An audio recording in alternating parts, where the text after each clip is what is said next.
Summative assessment is a type of assessment that measures student learning at the end of an instructional unit. These assessments are often high stakes, such as final exams, standardized tests, or end-of-unit projects, and are used to determine whether the educational goals of the course have been met.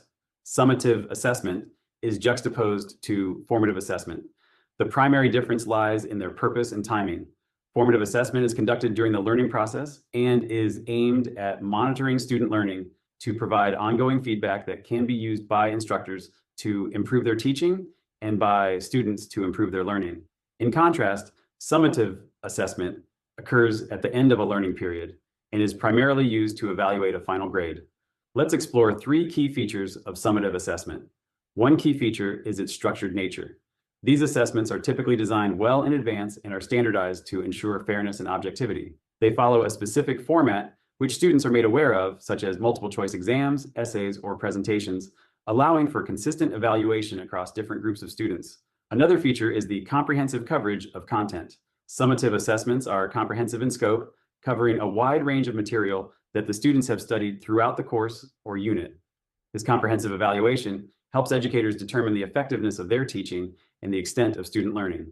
The third feature is the focus on outcomes. Unlike formative assessments, which focus on the process of learning, summative assessments focus on the outcomes or the end results of the learning process.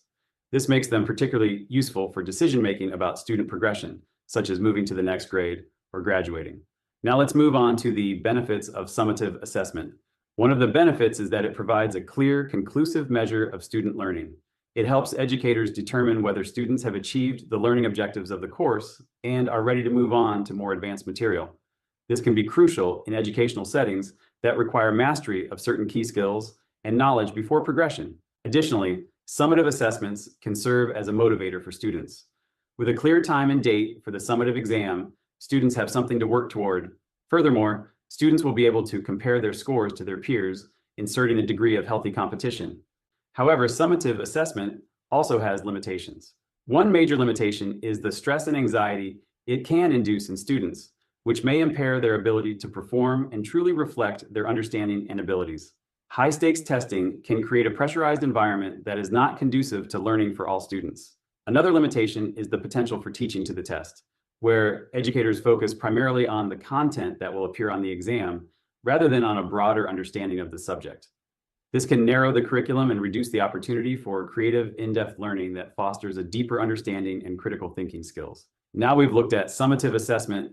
Take a dive into formative assessment in the video on screen now, or you can read my detailed articles on summative and formative assessment that I've left in the comments.